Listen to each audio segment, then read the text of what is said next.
Hi, Dr. Wenger. How are you? Oh, you're muted. All right.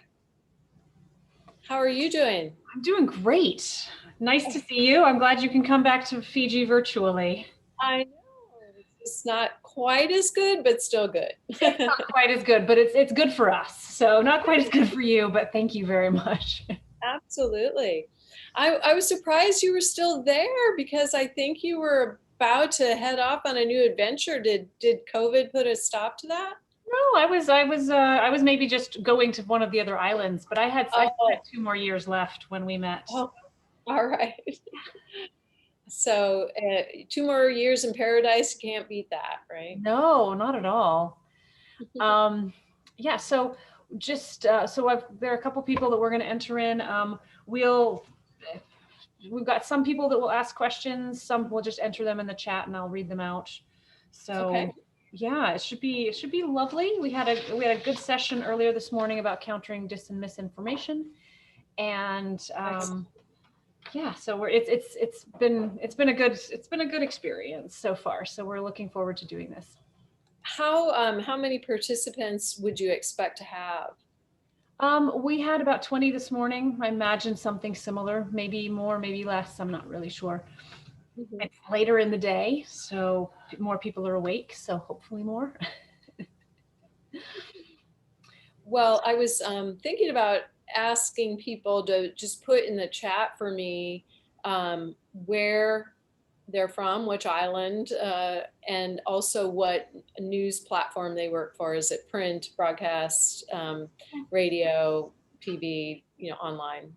Is that fine with you? That's totally cool. Absolutely. Excellent.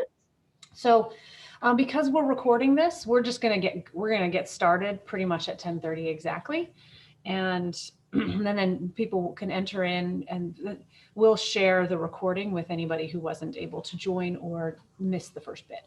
So okay. We're not going to be waiting for people to join in like we often do for these live sessions, because we're going to have the resource available after the fact. It's just to be respectful of everyone's time. All right. Excellent. Well, I will just stand by, and as soon as you say go, I will be ready. Fantastic. There was a question earlier this morning about, the rise in solutions-based journalism. And so I mentioned that we have another session later in this week, but there is interest already for that. Oh, good. Excellent. Actually, both of your sessions came up. I said, oh, and we're going to be talking about multimedia, like some digital journalism tools and things like that. So, because they were talking about, like information overflow and how do you, and so like, well, multimedia tools can help with that. So both of your sessions have been previewed in our first session. Oh, great. Well, hopefully I'll deliver. I'm going to add in the chat a document that has links to all the resources that we're talking about today. And get there. And obviously, if you wanted to share it some other way. Yeah, if you can send that to me and Maggie, then we can send it when we send it along with the package of sending the. You can send that to Maggie as well, because then she'll package it up with the video to send to other people. Okay. Thank you. Perfect. So I'll start off with an intro, and we're all very familiar with how these go. So. Yeah, after a year and a half of Zoom, I think hopefully we have it down. It's been going pretty well. How is the pandemic faring right now in that region? Yeah, no, so Fiji was doing phenomenally. We had a couple of cases right at the beginning, but then they had really good quarantine procedures, and there were no problems until April of this year. And a more contagious variant of COVID got out of quarantine because of some lax protocol following, and now there have been 400 cases so far, about almost 200 active cases right now. So we are really locked down. We don't do meetings in person, but we're able to, come to work. It's kind of like a middle ground. But the nice thing about it is we're also getting the vaccines are coming in. So it's, it's Good. not great, but there's a solution. And Yeah. On the way. Yeah, that is good. Mississippi, you may or may not know much about Mississippi, but it's been interesting to me the large number of people that have no interest in getting the vaccine. And I just think to myself, why would you not want to embrace something that is going to help you and everyone around you? But unfortunately, I think it's been politicized in some parts of states and in some communities. So definitely, as opposed to just being a bipartisan health issue that concerns everyone, it's somehow become a political issue. Yeah.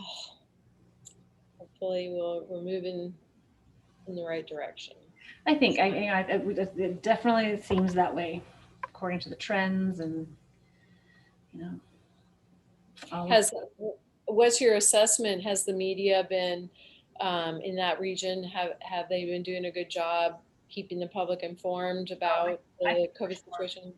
Yeah, I think for sure. I guess for some of our other countries, Nauru has vaccinated their entire population, and they've been keeping travel in and out, with quarantine, but they haven't had any cases.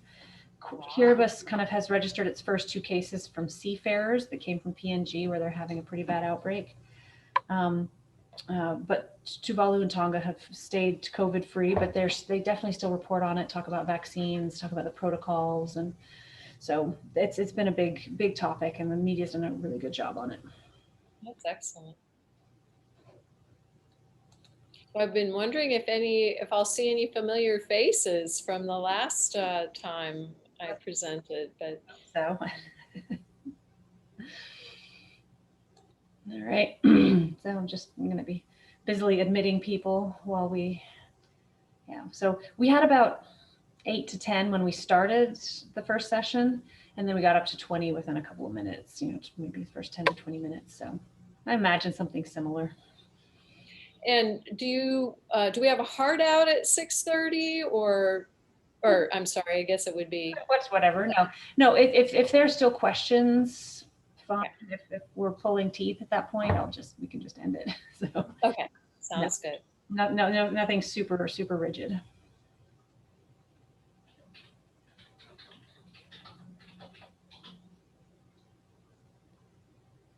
Yeah, but you and your family have stayed healthy, and we did.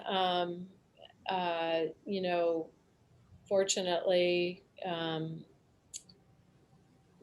my husband and I both teach at the university, and the university was very proactive about protocols, and students followed them, at least while they were on campus. Now, I can't vouch for what they were doing outside campus, but the protocols worked, and I don't think we had any on-campus transmissions, which that's impressive. Yeah. That's very impressive. So not everyone liked it, but it worked. That's sometimes what you got to do when there's a global pandemic. So exactly. All right. So for those of you who have joined, we'll be starting promptly at 10:30. So we'll just be letting people in, and so just so the rest of you know, we're not having a total side conversation. You didn't come in progress.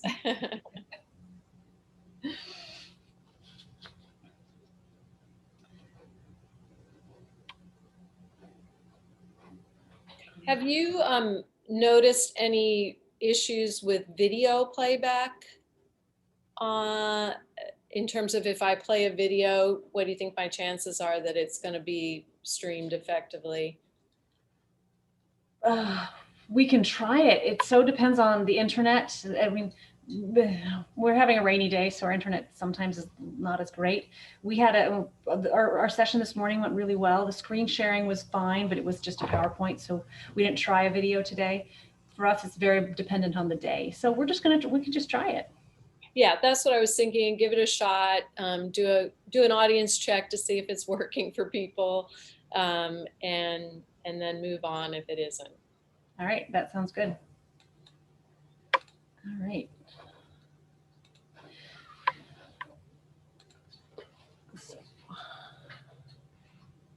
Just a few minutes away from starting, and then I'll kind of do an introduction for you, and we'll get going.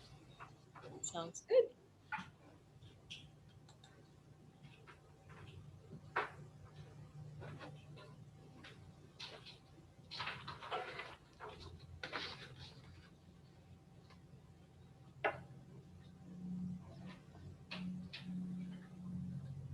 All right, good morning, everyone, and welcome to session 2 of our Media Development Snapshot series. We are thrilled to have Dr. Deb Wenger joining us today for this session. She came to Fiji in 2019, so some of you may recognize her. We are excited to hear from her more about some digital reporting and data-driven storytelling for this session today. We'll also be hearing from her in our 5th session. So thank you so much for joining us, Dr. Wenger. She is the interim dean for the School of Journalism and New Media at Ole Miss. She is a 17-year broadcast news veteran and is an assistant dean and associate professor who oversees undergraduate studies in journalism at the University of Mississippi. Prior to her academic appointments, Dr. Wenger worked as a reporter, producer, and newsroom manager with multiple TV stations, including WFLA in Tampa, Florida, WSOC in Charlotte, North Carolina, and WMUR in Manchester, New Hampshire. Dr. Wenger conducts multimedia workshops in newsrooms around the country and is a trainer for SPJ and its Google News Lab program. She is also the co-author of 2 books, Advancing the Story, Journalism in a Digital World, and Managing Today's News Media, Audience First. What she's learning about journalism and new media can be found at www.advancingthestory.com. Dr. Wenger received her PhD from Kingston University in London and was named a top journalism educator by Newspro magazine in 2017. Dr. Wenger is also a participant in the U.S. State Department speaker program, and we have firsthand experience with her when she came to Fiji for a week in August 2019 to lead a digital storytelling workshop, which was really well attended and very interesting. She also spoke to several audiences at USP and met with journalists. So we are really glad to welcome you back to Fiji and look forward to listening to what you have to say today. If anyone has any questions, feel free to put them in the chat. We'll go through the presentation first. She will ask you to participate in the chat as well, but if you want to ask a question in person, you can raise your hand and we'll call on you, or you can put them in the chat and I can read them out towards the end. But we look forward to your presentation, Dr. Wenger. Turn it over to you. All right, well, thank you so much. I do have to say I'm a little on the sad side that I'm not actually with you in person, but better to do it this way than not at all. So I appreciate this opportunity. I would just love to have those who are willing and able to toss in the chat both what country you are from, as well as what media platform you work on. So are you a TV journalist, radio journalist, online journalist, newspaper journalist? If you could throw that in the chat, it just gives me a little better sense of the kind of work that you are doing. And in the chat, if you go on and indicate to me what platform you work for and what country you're working in, I've also uploaded a document that essentially has a link to everything that we're going to talk about today. So, no need to be frantically trying to write down URLs or in some way trying to make sure that you capture what publication something was in. All of that should be there for you. So we'll make sure that you get that in multiple ways, but I wanted to just put it here in the chat for you. So I am going to go ahead and start sharing my screen, and hopefully the video that I'm going to try to play at the top of this presentation, my fingers are crossed that the stars are aligned and you'll be able to hear it. If not, it is definitely not the end of the world, and we can just move on and talk a little bit about the ideas that I was hoping you would take away from it. So let me go ahead and share screen here, get my PowerPoint up and running. All right, so as you've already heard, my name is Deb Wenger. I'm at the University of Mississippi, or what's called Ole Miss, in the School of Journalism and New Media. There's my email address. It's also on that document that I uploaded into the chat. I would love to stay in touch with you. I will consider myself a resource for you if you have a question that I don't answer or that I can't answer. I am more than happy to try to seek answers for you, come up with some additional resources or great people to talk to regarding any questions you may have around data journalism or data visualization. You can find me on Facebook at DH Wenger, or Twitter as well. Love to connect, and in fact have been connected over the last couple of years to some fabulous people that, as was referenced earlier, I met in 2019. What a wonderful experience to be in Fiji and interacting with so many people from the region. So, you know, I do really appreciate the kind of global connections that this opportunity gives me. And, you know, thank you to Becca and the US Embassy for making this happen. So as I mentioned, we are going to be looking today at data-driven journalism. And I think sometimes that data journalism is a little bit daunting and a little bit scary to people. First of all, many of us become journalists because we don't like math, and we know that data is going to involve a bunch of numbers. And secondly, we think, oh my gosh, how do we make this data relevant to our audiences? So I'm going to try to have you watch a little bit of what I think is a really good example of simple data visualization, especially for those folks who might be in the broadcast medium. Visualizing data is potentially even more scary for broadcast journalists. So give me a thumbs up if you're hearing this effectively, and if not, we'll just move on. We need rescue inside the auditorium, multiple victims. The United States has a problem with gun violence. We hold the victims in our hearts. Perhaps we may never fully understand it. A man with a semi-automatic weapon. We talk about it after mass shootings, but it's much larger and more complicated than those debates. Okay, I'm going to pause there. Was everyone hearing it? Can I get a thumbs up or a nod? Okay, awesome. We need rescue inside the auditorium, multiple victims. The United States has a problem with gun violence. We hold the victims in our hearts. Perhaps we may never fully understand it. A man with a semi-automatic weapon. We talk about it after mass shootings, but it's much larger and more complicated than those debates allow. Jackson, that is not accurate. Here's what you need to know about the state of gun violence in America. It's true that the US sees many more mass shootings than these other developed countries. Between 2000 and 2014, there were 133 mass shootings in public populated places. That's excluding gang violence and terrorism. Of course, the US is a much larger country, but if you adjust for population size, it still ranks higher. Of these countries, Finland is next, with just 2 shootings over 14 years, but a much, much smaller population. And this type of tragedy seems to be happening more often in the US. Each of these squares represents a public mass shooting with 4 or more fatalities. Before 2011, they happened 6 months apart on average. But since then, only 2 months go by between them. I hope and pray that I don't have to come out again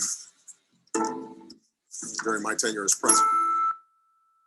I offer my condolences to families in these circumstances. All right, so that is not the full video, just showed you what I felt was the most relevant to our discussion today. That was produced by an outlet called Vox. which some of you may be familiar with, but they do a lot of data visualizations. And what I like about that particular example is how simple it was to produce. Basically, this was printouts of a few graphics that were shot using an overhead camera. You could have even held a smartphone up above it. And simply just by pointing out or highlighting for people, doing what's called explanatory journalism, explaining those graphics to people, it helped bring home the message of the number of mass shootings relative to other countries in a very hard-hitting way. But that was not a particularly difficult visualization to produce, and the graphics are very simple. So, you know, part of what we're going to talk about today is how to do simple visualizations that have real power, because it doesn't have to be this complicated, incredibly, you know, difficult data interactive graphic to be effective. So to be able to do data journalism well, first we have to find that data for sure. Then we have to figure out how to visualize it, how to analyze it. And we're also going to talk a little bit about how data can help us in generating story ideas. So as we're in this workshop today, I hope that you will be thinking about stories that you're working on currently, or stories you'd like to do, where data might have the ability to either provide you with new angles, or maybe it's an ongoing story that you've done year after year, you're looking for a new way to tell it, or it's a new issue and you're wondering where to find the data. And I'm hoping that at the end of this session, we'll be able to kind of leverage the power of the group, because on one level, I can point you in the right direction for finding data sets, but oftentimes that data exists at the local level. It's more relevant at the local level, and you and others involved in this workshop may actually have some better ideas on where to find some more granular data sources than I'm able to share with you, because you're there on the ground, you know the players, and you could potentially help each other. So one fairly simple tool that I'm guessing pretty much everyone in this workshop has used Google search, if not today, certainly within the last couple of days. It is such a ubiquitous tool. So advanced search is really a useful tool for finding data sets. And one way to make that a little bit easier is to understand that the file type search on Google is a really useful addendum. So here, for example, in our slide, you see that we were looking for a PowerPoint on the Affordable Health Care Act. So we wanted to know what certain organizations were presenting on Affordable Health Care Act. So looking for PowerPoints online can be a particularly effective way to figure out what people are saying about a particular topic. But perhaps more importantly, for people doing data-driven journalism, is that you want to look for common data formats using Google search. So comma-separated files or Excel files.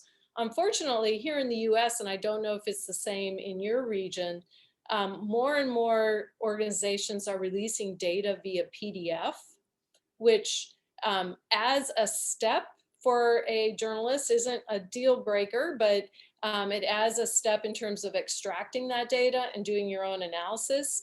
You often have to use another program such as Tabula, which is a app that allows you to extract the data from a PDF and pull it into a CSV or an XLS.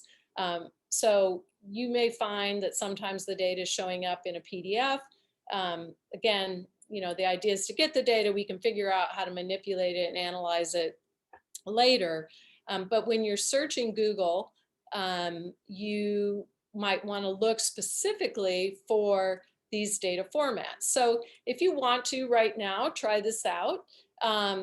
Go to Google and type in Fiji and obesity, and then use the search modifier, file type, then a colon, and then the letters PDF. So Fiji obesity, and then the modifier file type, colon, PDF. And I'm just gonna pop out of this this PowerPoint right now, and I'm gonna show you the same thing here.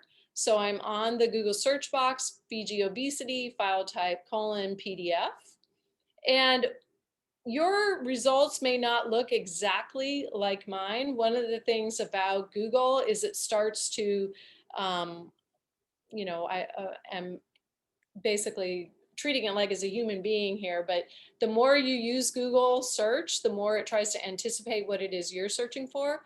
So if you want to get a pure search, sometimes I go over here and I do an incognito window. So that way there's nothing in my search history that's going to influence the results that I'm getting in the search.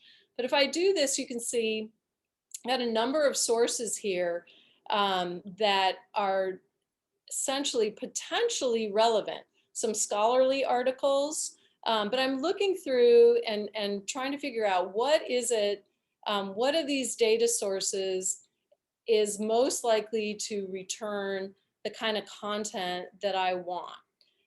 So I'm looking for results that are going to give me some confidence, and I'm going to do this one more time here, that I have a good source. So here you see we've got something from the World Health Organization. So I feel pretty good about data from the World Health Organization as being relevant and credible. So I'm going to go ahead and click on that, and it's going to give me this PDF. And of course, I'm interested particularly in Fiji. So I'm going to go ahead and go through here and look for Fiji and see what pops up for me in terms of results. And I might have to do this a number of times. I'm not going to belabor the point here, but you see, I pretty quickly get to a graphic, and I'm going to go back to my PowerPoint because I've got a better view of it there. Quickly go back to move my thumbnail, my PowerPoint, and show you this graphic that shows up in that World Health Organization document. So as you can see, and I'm sure as journalists, you are already well aware of this, that obesity is an issue in this region. So this is data from 2017, which is the most recent data I could find that included all of the islands in the region. And as you'll note that, you know, if you look in Tonga, this is boys and girls 13 to 15 years old. 61% of boys are considered either overweight or obese. And for girls, it's 58%. So I'm guessing that if there are any journalists here from Tonga, I didn't notice in the chat if there were or not, that this is something that you're well aware of as a story, and being able to add context and background the next time you tell something related to this story, data can help you add a new element, add something that the audience wants to interact with, or it may jumpstart a story idea. So for example, why is obesity and issues of weight, why is that so much a greater of an issue in Tonga than it is in Fiji? Maybe there's some sort of comparison or analysis. Maybe there's some kind of health initiative in Fiji. One of the things that we are going to be talking about on Thursday, if you're able to join us, is solutions journalism. This would seem to me to be a great topic for a solutions journalism take on this issue, is what are some of the solutions? How do we counteract this trend? Because we certainly know that obesity and being overweight can be linked to a number of health problems. So, you know, one of the keys takeaways in all this is we're going to get lots of results when we use a Google search box. And so you as journalists need to be thinking about the credibility of the sources. In the US, and I'm assuming globally, We have tended to trust our government data, federal government and state and local agencies. We also tend to trust information that comes out of universities. Research that is attributed to those sources tends to be considered more valid. And so when you're looking for information to use for data-driven storytelling, you definitely want to consider the sources that you're using. Another tool that is potentially of value to you as you're hunting for data that you can use in your reporting is the Google Dataset Search feature. So if you go to Google and then put in Dataset Search, this search box will pop up. And you know, sometimes we think about data as being only relevant to stories that are hard-hitting, investigative, you know, critical topics. But sometimes it can just be a fun way to do a little different take on a story. So for example, using Google Dataset Search, I'm going to go ahead and jump in on that if I can get rid of this. Sorry. And I want to put in Rugby 7 because when I was in Fiji, I was struck by how very important rugby is in that part of the world. And I think we've got another World Series coming up in 2022. And so people are going to be looking for new and different ways to add something to stories around the Rugby Sevens. So I want to look at the number of injuries of men's, I don't know what just happened there, but we'll try again.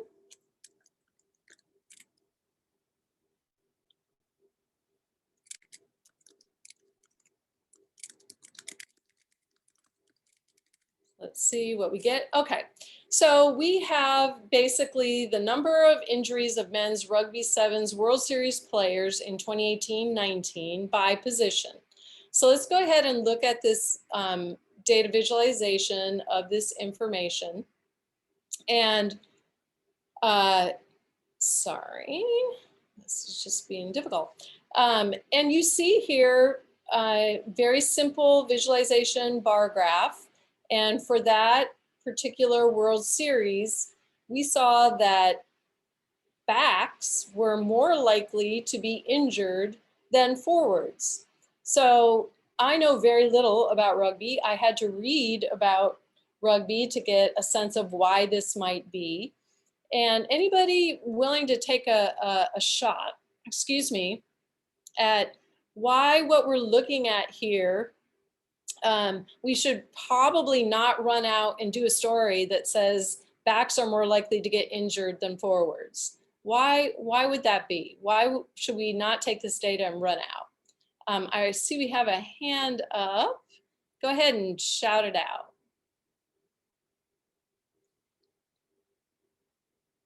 Oh, I thought we had a hand up, maybe not. Anybody with some expertise here that wants to take a guess? Shratika, I think you really want to speak. I think you really do.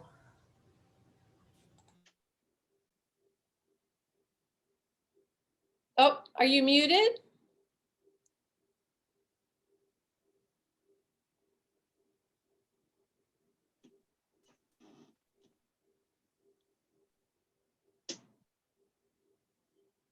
Let's give her a second to unmute.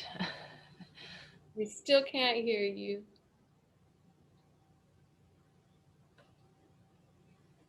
Okay, there we go. Now we'll be able to hear you, Shratika. Oh, maybe not. We're jinxed. We're jinxed. Well, I'm guessing what you were going to say is that, according to my research, that backs get a lot more playing time than forwards do. Is this true? Give me a thumbs up, you people that know something about rugby. Okay, so the backs play, no? I've got yeses and no's. I don't know. This is the interpretation of the data that I gleaned from doing some additional research on this topic. And so regardless of which one is right, I'm not going to go to the mat on this. I would say the key here is that when you find data like this, one of the big things you have to do is get the data and apply the journalism. You should not take, Verified. say it again. Sorry, verified with another source maybe? Yeah, verify with another source. You know, do your due diligence, ask questions of experts. Don't just assume what it is that you see and you know, determine the story based on your observation of the data. You always want to have that guru, that expert that's going to confirm, or as you're suggesting, which is find multiple sources. So here's a good example of that. This is a little bit of a data visualization from a budget, a city budget here in the US. And you can see with just these 5 little data points, there are probably several potential angles for stories in this. Somebody give me one that if you saw a budget that showed this, these city expenditures for the last year, what questions might you ask to come up with a story to tell around this data? What's a question you might consider pursuing to see if you have an angle for a story?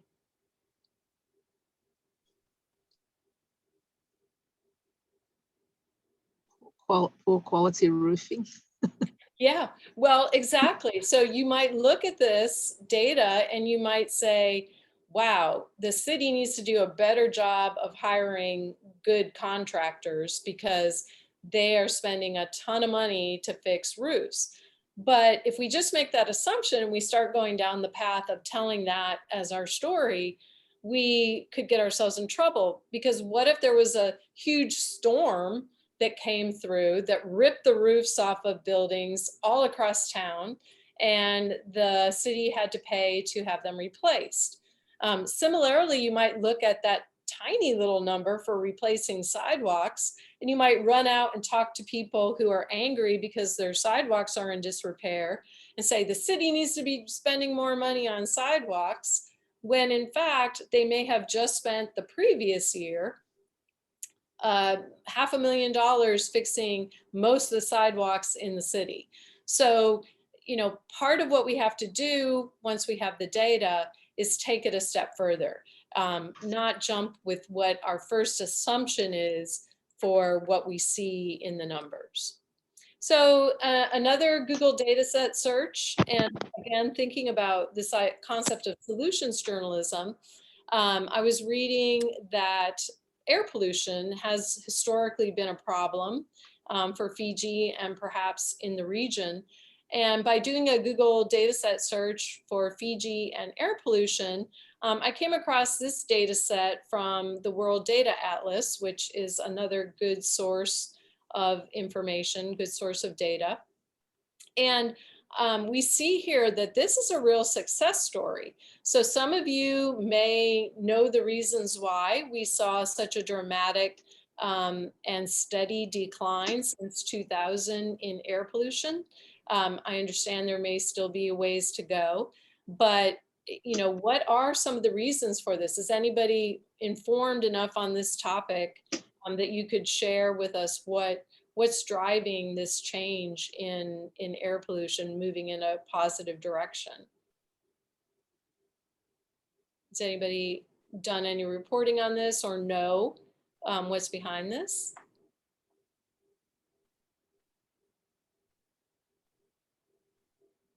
So if not, if this isn't something that's been widely reported, this could be a good story for someone to pursue.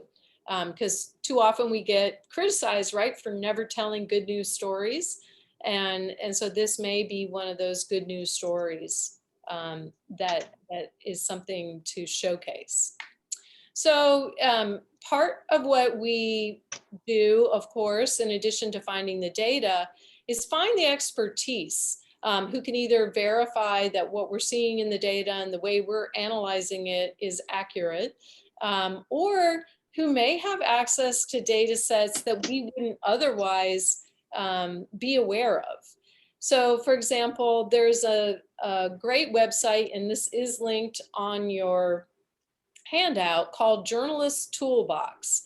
And this is a site that is powered by the Society of Professional Journalists. And it has a ton of great data reporting tools. I see somebody shaking their head, so I think somebody must already know all about this site. There's a great section on climate change, which I know is an incredibly important topic in your region. And it has many tutorials or links to great information on data-driven journalism for sure, but a number of other topics that may be relevant to you as journalism practitioners. So for example, one of the sites linked to in one of the pieces about covering climate change was a great data set around the topic of sea level. And you are all well aware that sea levels are rising. Here is the particular data regarding Fiji.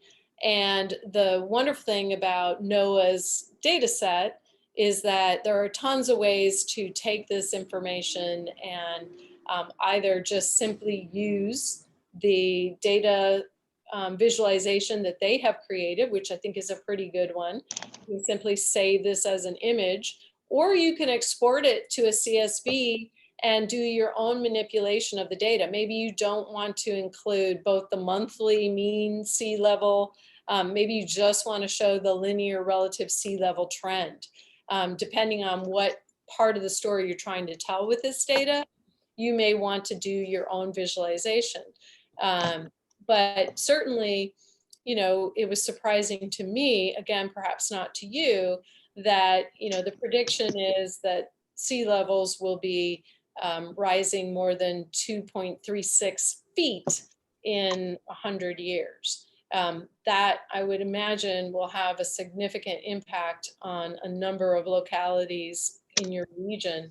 And it would be really interesting to take this data and perhaps go to someone who could model for you what would happen in your region with a 1 foot rise in sea level, a 2 foot rise in sea level. And I've seen some great visualizations of that kind of data in a number of news outlets. So for example, in South Carolina, which also has its own issues with sea level, it is a coastal state in the US, they did a very compelling special report called Rising Waters that you may want to look at. Again, it's linked in your document for story ideas. I think one of the things that's a challenge for journalists in an ongoing story like this isn't going away anytime soon, is to continue to think about, well, what are some new angles we could take?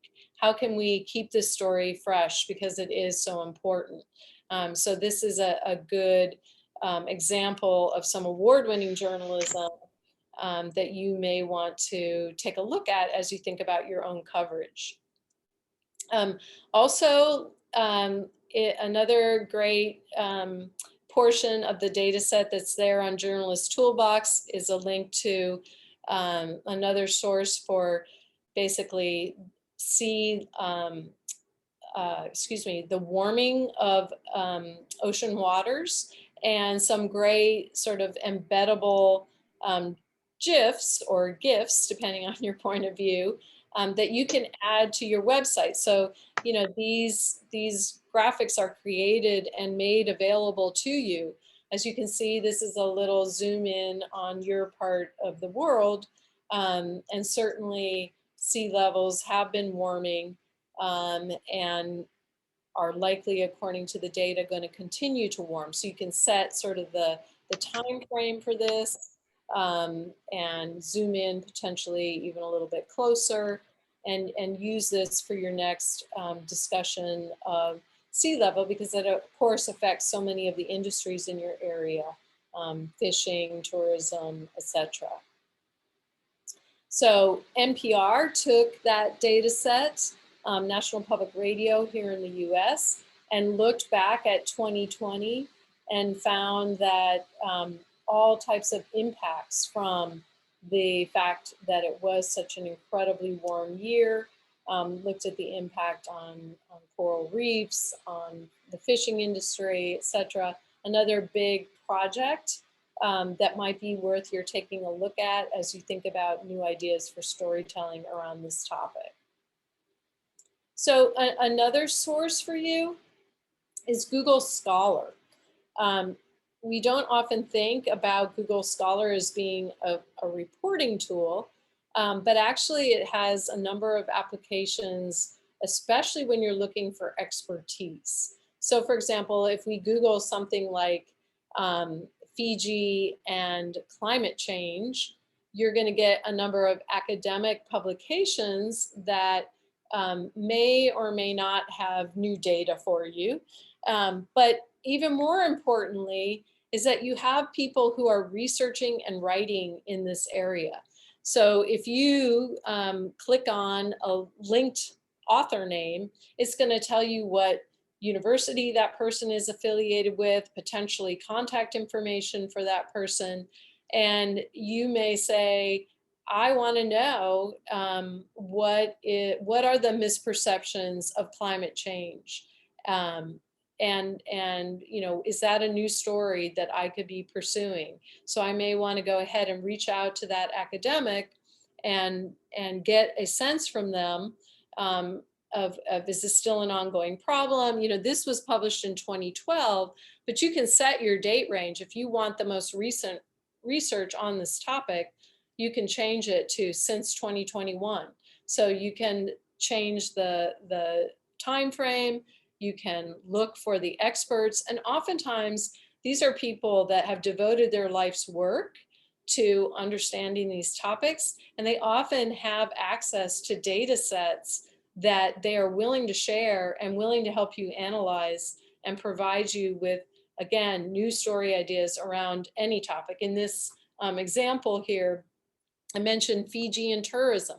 You know, who's doing research on what continues to be one of the most critical and crucial economic driver for the region, which is tourism. Who's doing research on that, and how can we use them to tell different and new stories on a topic that clearly is going to be a part of your coverage for at least a few years to come. So you'll find your experts often on Google Scholar, and some people who aren't the usual suspects, right? I mean, journalists tend to go back to the same people over and over again, and this might be a way to find some new experts.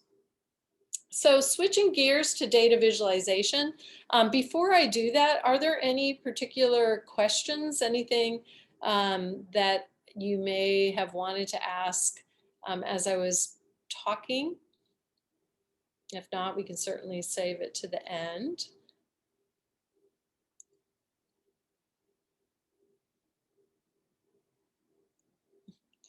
All right. I'm not sure if you're trying to unmute. All right, so we'll go ahead and move on to data visualization. So just as I showed you the video at the top of the presentation from Vox, I wanted you to think about data visualization as not always being charts and graphs, right? So this actually is a GIF of all of the cricket stadiums in the UK. BBC Sport put together this visualization because they decided to do a story about the fact that not all cricket stadiums are round. So this only works in my mind with crazy sports nuts that love any little bit of minutia about whatever it is they're crazy about, because I would never read a story myself about whether or not cricket stadiums were all round. But people who love cricket, this was a real traffic driver for BBC Sport. So, you know, one of the things that I'd like you to think about is what are ways in which we could use geographic representations of data to add dimensions to our storytelling. And one of the great tools to use, which is free and relatively simple to use, is Google Earth. So I don't know how many of you have used Google Earth on various projects, but it is both available for download to your desktop or whatever computer device you have, but you can also work with it online, on the web. And so I'm going to go ahead and bump out here and go to Google Earth and show you how easy it is. I do have a number of tutorials linked in that handout that I gave you, including some to Google Earth. You can get very sophisticated with this, but you can also make this very easy to use. So I'm going to go ahead and actually find a recent search that I've done. So here is a rugby pitch, we call it a pitch, in Fiji. And you'll notice that I can now use this as a way to create a essentially tour of all of the rugby locations in the country. So if I take this particular rugby pitch and I add it to a project, I already have one created, Fiji Rugby Stadiums. But all I need to do to create a new one is to essentially rename this or create a new project. And if I want to then add another, I don't want to use that. If I want to add another location, simply come over here and go to another search. So I'm going to hit recent searches here. All right, so I've got one. I'm going to go to my project, and you'll notice that I have this whole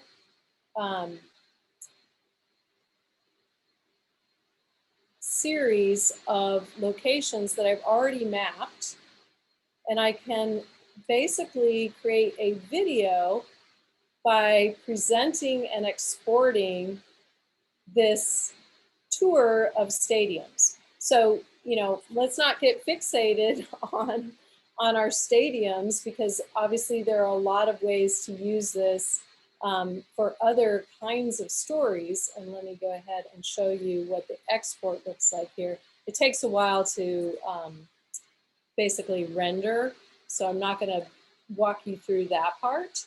But here's what it looks like after you've rendered that video. So you hit present, and you can just essentially fly from one location to another. But think about how this might add a particular element to a story about where are the vaccination sites in your region, where are the, if there's a big you know, festival that has a number of locations or venues around a city. You could essentially visualize that for people with nothing more than searching for a location, adding it to your project, and then exporting it as a video. So, you know, it's just a way to say we don't always have to visualize our data with a chart or a graph. We might also think about it in moving video, or in a GIF, or in a geographic representation, a mapping representation. So another really useful tool for visualizing data is Google Sheets. So Google Drive, of course, has a number of tools embedded in it, including Google Sheets. And I find that this is a really good way to take data and visualize it a bunch of different ways without wasting a lot of time. So I'm going to go ahead and go to my Google Sheets here.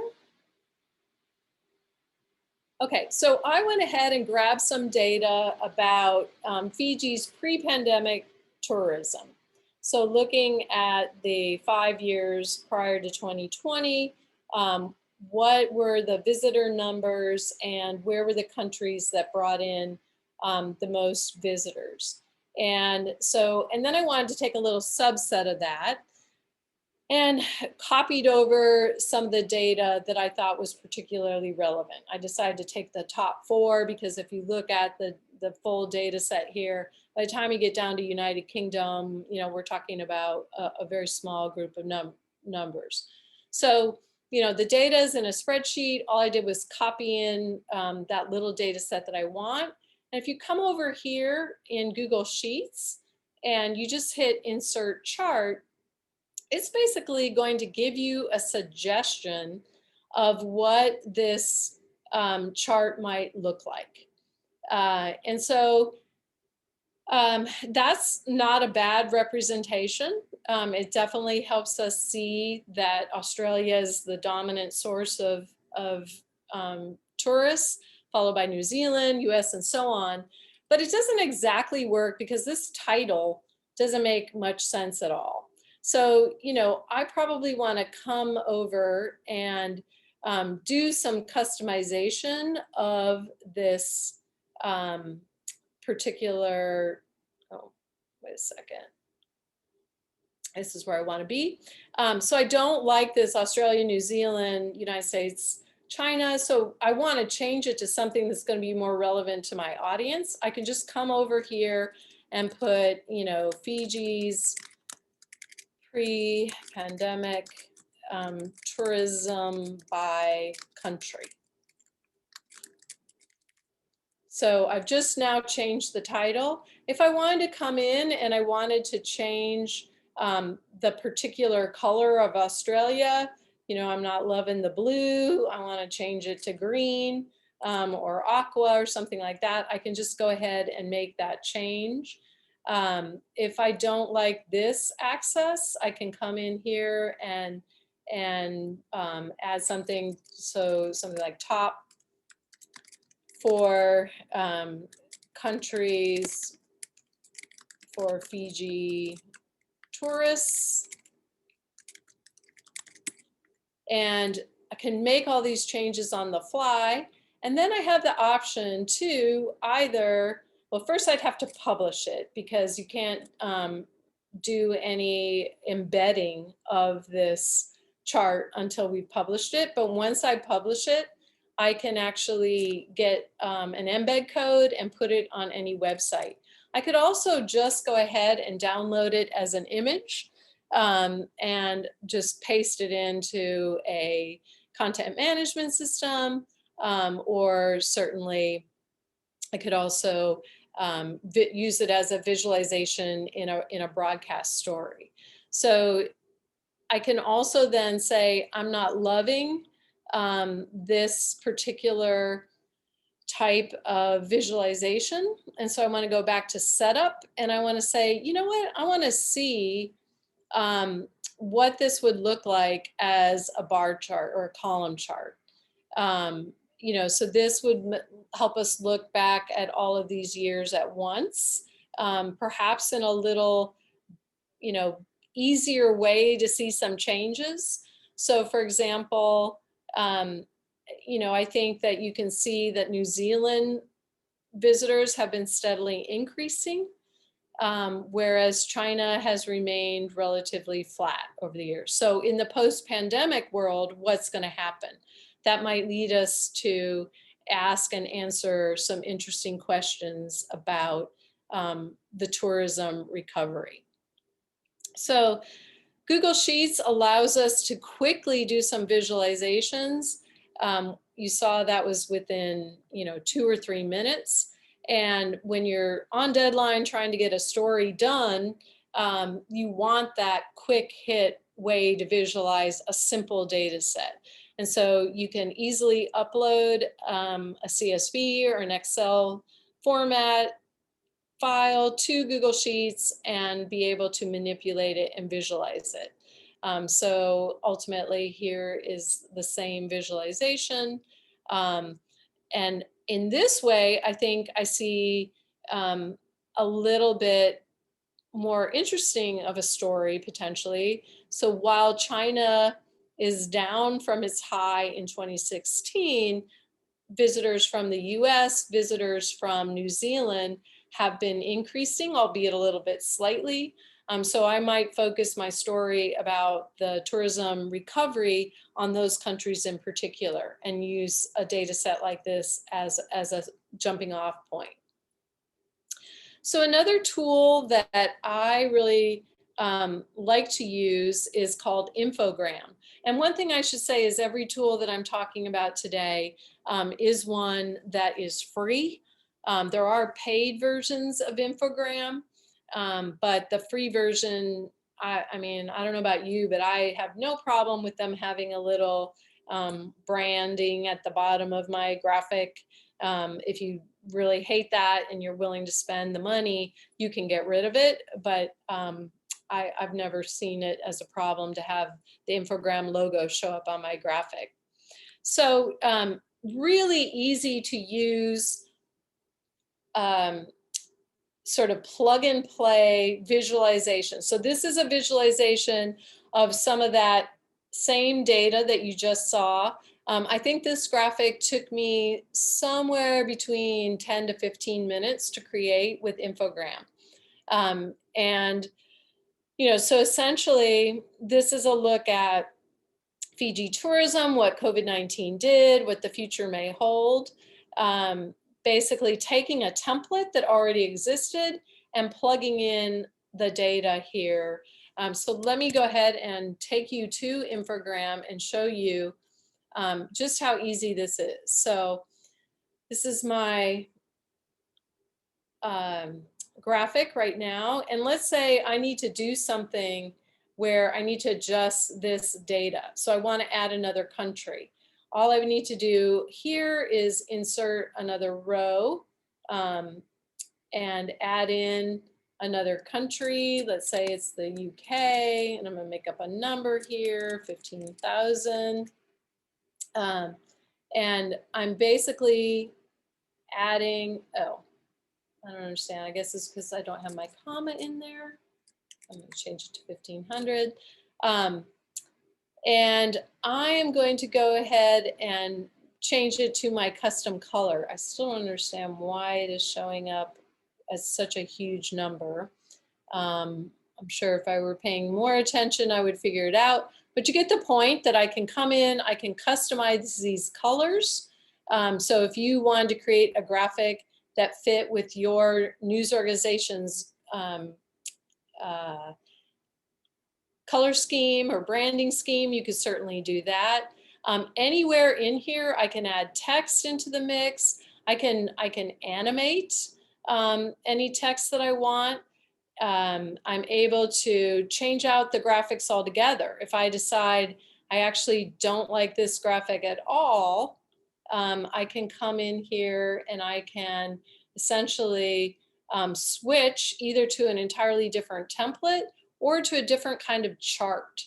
I can add a graphic.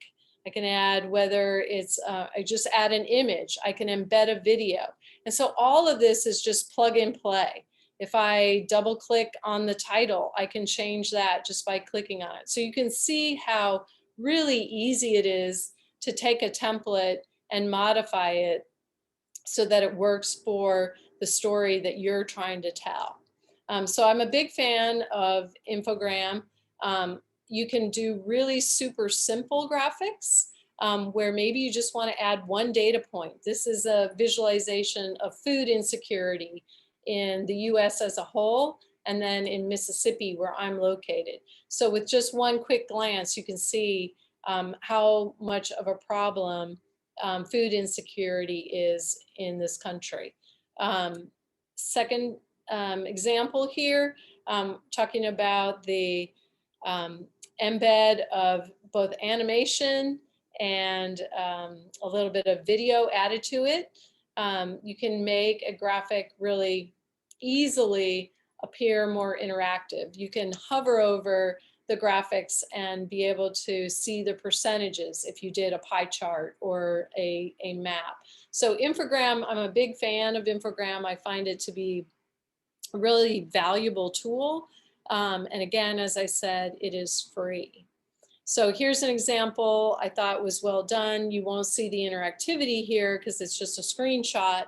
But Euronews did a number of interesting visualizations around drug use in Europe. And as you hovered over each of these countries, it gave you the specific data points for that country. And one other tool that I wanted to share with you, very similar to Infogram, is called Visme. Again, there's a free, all you have to do is register, but a free tool to create very similar types of graphics, whether it's pull quotes or simple visualizations, as well as the more complicated infographics. I personally haven't used this one enough to know what the advantages are of this one. I think because I'm so comfortable with Infogram that I actually have tended to stick with it. But if anybody uses it, I would love you to let me know what your thoughts are about. So one of the things I really wanted to save a little bit of time for is some of your ideas around this topic. So are there story ideas that you're thinking of that might benefit from having a data set to inform them, or again, using the crowd as a crowdsourcing the information. I'm going to go ahead and stop sharing. Perhaps there are people that are also working on similar stories that might want to share where they did pick up their data, and or suggestions for you as you think about story ideas. So anybody willing to be brave and jump in and talk about stories where you would love to get some data to help inform that topic, something that you're working on or something that thinking about data has made you consider.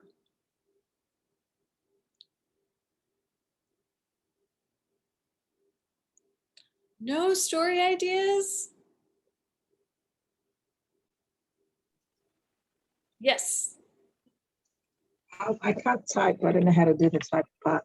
I'm just curious about how you would, how we have the COVID stuff now, and there's always this infographics about this person figure with the person that's first infected, and then it's infected all these other people. So how would you come up with a diagram like that? So to be able to show how there's like a particular person, and that contact tracing identifies who the people around that person would be. So I'm wondering if, and I'm going to go ahead and just get on Infogram right now myself. Only because I can't get onto it. I tried infogram.com and maybe it's just my connection. Yeah, there are a number of infographic sort of possibilities, and I'm just looking at one. I'm going to go back and share screen here for a second. 1 second. So one possibility in my mind might be the scheme view. So to take this template and customize it by showing, so you can reverse the, by moving these arrows around, you could have a center point here and then have arrows coming off of that center point showing who interacted, and adding some text to talk about what the interaction was. They went to a birthday party, or they, were in a classroom with the person. So I think this particular template might be a good starting point. The other thing about Infogram is you can start from scratch. So you can just pull in icons and pull in shapes. And, so you could start with a big little person icon in the middle, and then build off just pulling in these little shapes and, pointing to a school, pointing to a stadium, or wherever the source is. So that's a great idea for how that could be visualized.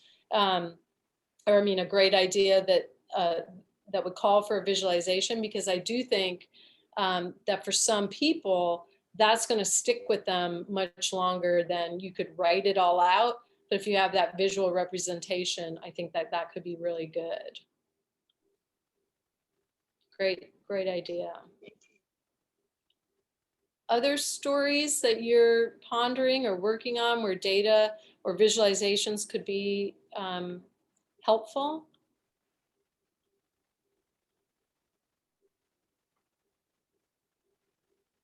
So I see Samantha actually added a great source, pacificdata.org. I wish I had found that earlier. That and the chat bot to help you find something in real time. That's terrific. Other suggestions for the good of the group?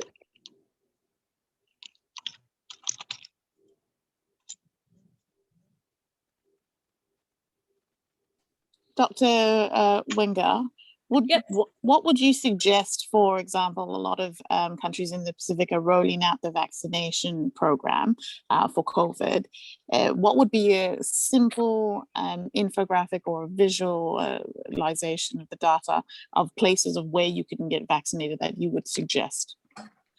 So I do think a mapping approach would be good, and Google Sheets is really fabulous in terms of mapping data. Let me see if I can find one quickly and show you how this might be used. So let me go to my drive and see if I've got something that I would have visualized fairly recently. So what this allows you to do is just pop in dates, or I'm sorry, locations, and it's been a while since I've done this, and map it super easily. Okay, so here's one. So this is just two locations, two parks in the northeast of the US. And if I want to now go ahead and go to my Google Drive and hit new and select Google My Maps, so this is all in Google Drive, I can create, so if we were going to create, COVID vaccine points, always hard to type and talk.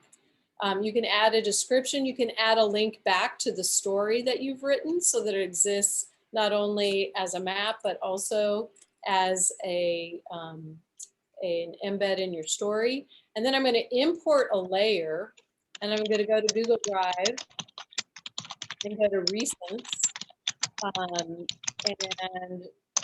search for that. Shoot. Here it is. Okay, I'm going to select that, and it's just going to ask me two questions. Where do I want the place marks on the map? And I want that to come from location. And then what do I want each place mark called? And I'm going to hit name and hit finish. And now what it's done is it's mapped those two locations for me. So you see them here, they're both mapped. And if I had multiple locations, obviously they'd be all over the map. And then I can come over here and I can adjust the markers that are here. So if I wanted a different color, you know, I wanted to make these pop more, I could turn them to orange or red. If I wanted to do some kind of medical symbol, I could add a medical symbol so that they would be marked on my map as little medical icons. And then I could add information here with the hours that the vaccine site's going to be open. So this map could become really useful. I could find an image of the site on Google, or if I had my own image, I could upload it. I guess this is slowing down for some reason. But I can embed an image there. I can put in directions. So there's all kinds of information that I can add to. So if there's an image around this, I can either, like I said, do it from something I already have, or do it from basically a Google image search. So I think that to me would be the best way to create a really valuable visualization of where all those vaccine points are. And I can definitely add to that document a link to a good Google My Maps tutorial that could get you up and running on that in a few minutes. But great question. Actually, I wish somebody had done that in my market, because I was always trying to figure out where the heck these vaccination sites were, and nobody thought to do that. So thank you for asking that question. Thank you. Thank you, everyone, and thank you, Dr. Wenger. We are at time, but she has expressed willingness to stay on a little longer if anyone has any questions. So feel free to put them in the chat. Feel free to just, you know, raise any questions or concerns you may have, and we can hang out here for a little while. If you need to go, Yeah. we understand. And also, if you come up with a question that you didn't ask now, you start to work on something and you need a little guidance, feel free to email me. I'm happy to do that and follow up with you later. And, you know, Maggie, I'm happy to help build that map with you if you know, the tutorial doesn't make sense, because I think that would be pretty easy to do. We would probably do it in like 15 minutes if you had the addresses.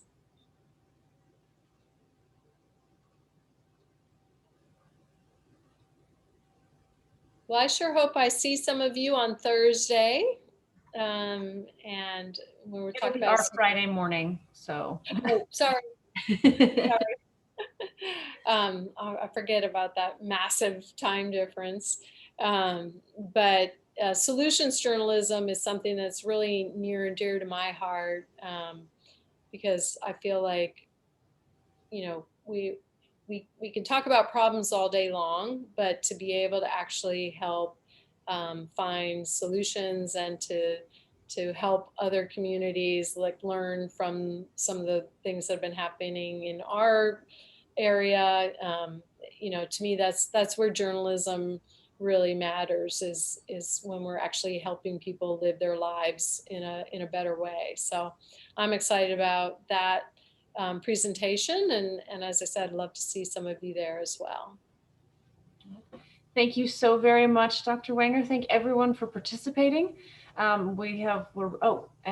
so thank you very much. Just getting applause from Maggie. So thank you very much for this session this morning, and thanks everyone for participating, spending time to, you know, develop yourselves professionally. Have a wonderful day, everyone. Thank you. Bye.